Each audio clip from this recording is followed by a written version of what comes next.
আসসালামু আলাইকুম রহমতুল্লাহি ওয়া মুটখারি মুক্ত মঞ্চ থেকে আপনাদেরকে স্বাগতম। মানে উম মায়ানমারে অনেকদিন ধরে ওদের যুদ্ধ স্বাধীনতাকামী এবং ওদের সশস্ত্র বাহিনীর সাথে অনেকদিন ধরে যুদ্ধ চলতেছে, এটা আমরা আপনারা সবাই জানি।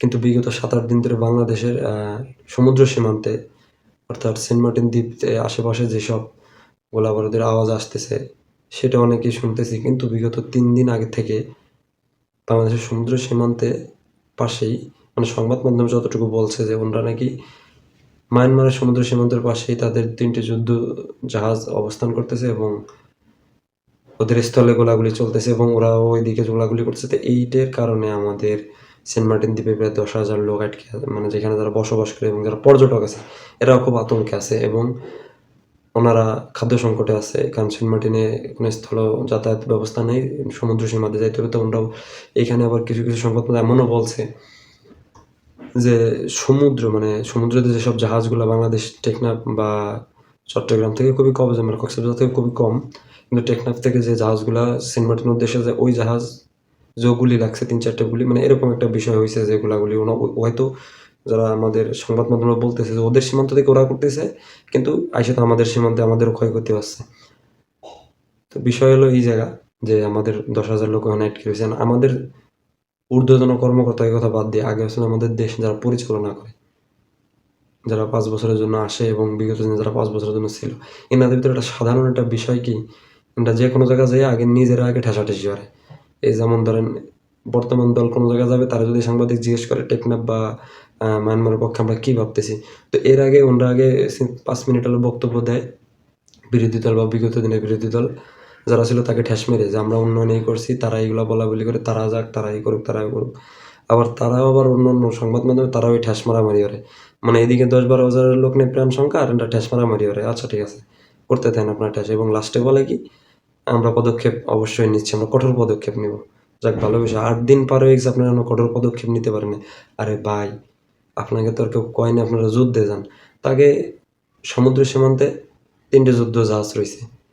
এই যে ৭-৮ দিন ধরে এগুলো চলতেছে, ১০-১২ হাজার মানুষ যেখানে খাদ্য সংকটে রয়েছে, জীবন আশঙ্কায় রয়েছে, এত ঊর্ধ্বতন। এবার এসে টেকনাফের একজন প্রকৌশলী বললো যে আমরা উপর লেভেলে খবর পাঠাইছি।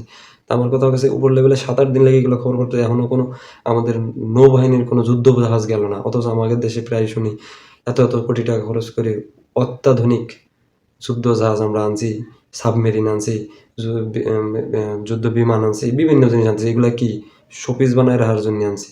আচ্ছা, যুদ্ধের কথা বাদই দিলাম, যুদ্ধ করারই দরকার নেই। কিন্তু এই ১০-১২ হাজার মানুষ জীবনের সুবিধার দিকটা চিন্তা করে তো এই ৭-৮ দিনের ভিতর ২-৩টে যুদ্ধ জাহাজ নিজেদের সীমান্তেও তো টহল দেওয়া যাইতো কিনা? তাদেরকে ওরকম অনুমতি দিয়ে পাঠানো হতো। এই যে সীমান্ত, এই যে টেকনাফ থেকে যে চট্টগ্রামে সেন্ট মার্টিনে যাচ্ছে যে জাহাজগুলো, এখানেও যে গুলিগুলি লাগতেছে, এগুলো তো সংবাদ মাধ্যমে বললো। তো এগুলো আপনাদের এখন টনক নড়ে নাই। আবার দেখি আবার বিরোধী দল বা যারা আওয়ামী লীগ পছন্দ করে না, তারা বলতেছে যে সেন্ট মার্টিন নাকি মার্কিন হয়ে যাবে, মার্কিন যুক্তরাষ্ট্রের একটা অংশ হয়ে যাবে। আবার যারা সরকারদের এরাও কেটেছে, ঠেসাঠেসির ভিতরে আমরা পরে যাই। এরা আবার ভোটে জিততে এনে জন্য এরা এই কথা বলতে। আচ্ছা, এই ঠেসাঠেসি এটা আমার কোনো প্যারা নাই, কিন্তু আমার কথা আছে এত কোটি কোটি টাকা খরচ করে এত উন্নত জিনিস আনতেছেন, ৩টে বা ২টি যুদ্ধ জাহাজ এই ৭-৮ দিন হয়ে গেছে টহল দিতে পারতেছে না নিজেদের সীমান্তে।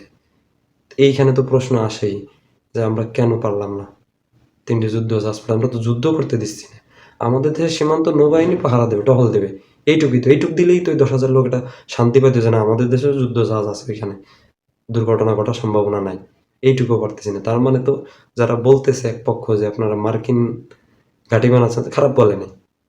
আর যারা বিরোধীতে আপনারা যারা সরকার আপনারা কঠোর পদক্ষেপ নিচ্ছেন, হ্যাঁ, তারা নির্বাচনে জিততে পারেন এই কথা, তারা এই কথা বলছে, তাদের কথাও যুক্তেছে, আপনার কথাও যুক্তেছে। কিন্তু সর্বোপরি কথা একটাই, এত কোটি কোটি টাকা খরচ করে এত অত্যাধুনিক জিনিসপত্র এনেও যদি টহল ভালো করে না দিতে পারে, দেশের জনগণের সেবায় যদি কাজে না লাগে, তাহলে ওইগুলাতে কোনো লাভ নেই।